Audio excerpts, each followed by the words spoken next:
I think the radical change has already happened. We have moved beyond the object. Art for a long time was involved or concerned with objects, either two-dimensional or three-dimensional. Now we think about moving image, we think about performance, we think about audio pieces, things that are much more ephemeral, experience-based, much more challenging to collect maybe, but also intellectually less confined, more open-ended, and I think that's a significant change. I have pieces that have a performative component. It's not my focus necessarily, but I think a lot of interesting artworks are being produced in that area, so I always look at it. I've met collectors who have started collecting those pieces early, and I'm jealous. I started collecting moving image, and once you go down a path, you try to be more or less comprehensive in your mind, even though clearly in contemporary art, being comprehensive is not an option, at least for a collector with limited resources. But that's where I look for first, and then, of course, performance art, sound pieces, or anything else would also interest me. As I was saying, if a work does not challenge me, I would not be interested. So pretty much all the works that I've acquired at that point, I found very challenging. I typically am not attracted to a work that appeals to me on first sight. If I can read it the moment I see it, it's probably not that interesting anyway. Something that I may find strange or disturbing, or I cannot explain, and I have to think back, is what interests me. And a lot of the works are like that in the collection. Even though when I look at them now, they seem clearer in my mind. But it's a process, and that's what I enjoy the most. In terms of ownership, there are works that are difficult to experience or to show. There are works that require some level of technical equipment and expertise that I have to work really hard to create. So that's a challenge on one side. There are works that when I show to people, they may not really give me the feedback that I'm looking for in that kind of experience. That might be a challenge as well. But in my mind, once the acquisition decision has been made, they are comfortable works in that sense that they have given me something. Maybe the challenge is also part of the fun.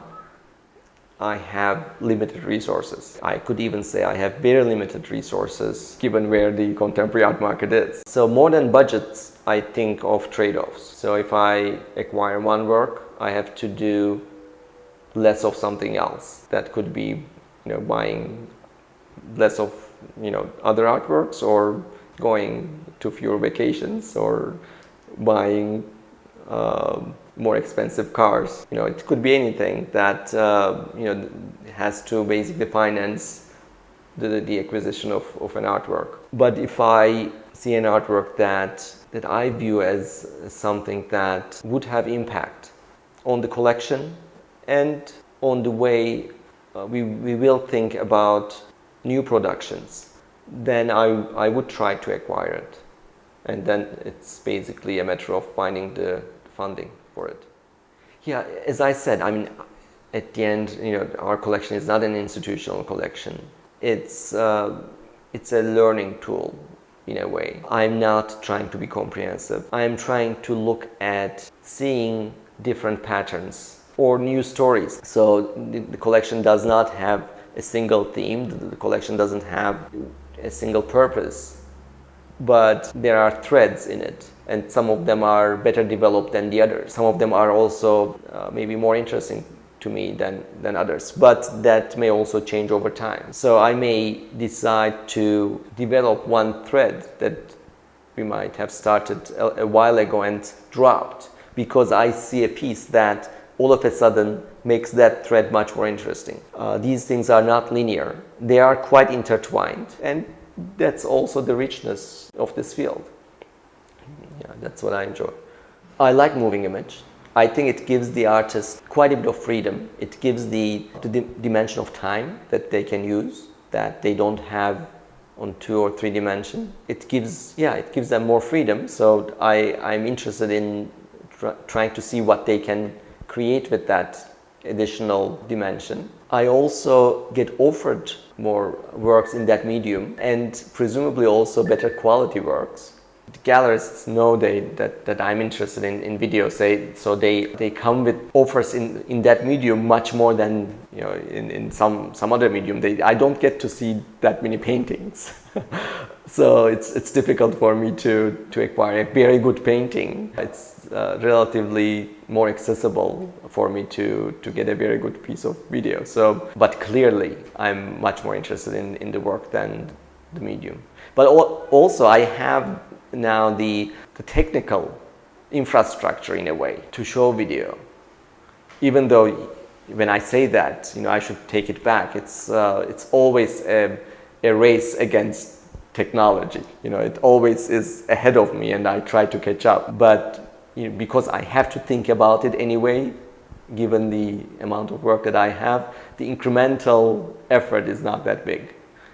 So in a way that reduces the price for me. And basically it's not that difficult, the reality is. And maybe my wife and I used collecting as a way of gaining that access. But in a way, having those relationships with people, with artists, with curators, is a primary reason why we are involved with the art world, because that's how we satisfy our curiosities. In New York it was very easy. You become a member of a museum, and they have the museum groups that take you to studio visits, to gallery visits. You get to talk to the curators, and that's a fantastic way of gaining information. And I always try to maintain those relationships, and I've gotten a lot out of those. Being in an acquisition committee of an institution is an incredible form of education for somebody who is interested in contemporary art, beyond just collecting even. But for a collector, it's it's invaluable pretty much, because there the curators try to explain why they would like to acquire a certain work for a museum's collection. And then you start thinking about the different reasons why a work may fit into a collection, and also the different criteria that are used. Also, you see what kind of collection they are trying to build, which is typically quite different than what a private individual might imagine. So those are the type of ways that I got information about how to go about. The other way is just reading. And I know I'm emphasizing the ways that are a little bit removed from the artwork. It's a given that you have to do a lot of walking as well. You have to go to all museum shows and visit the galleries, so on and so forth. But I'll be open about my opinion on this issue. Just looking at art when it comes to contemporary art is not enough.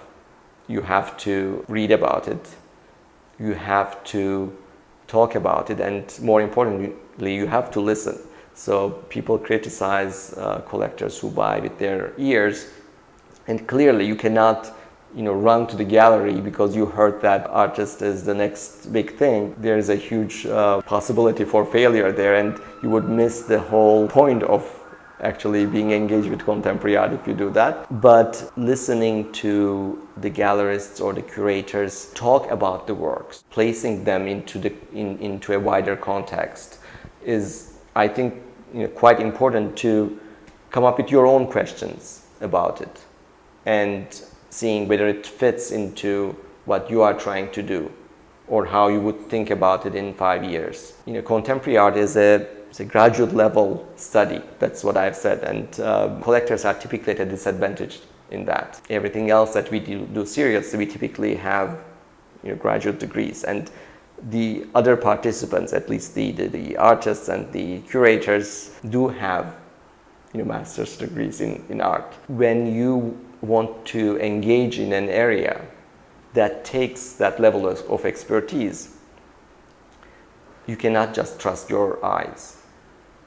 I mean, there is no magic into it. You have to study. Contemporary art has its own language, like physics, like economics at the graduate level.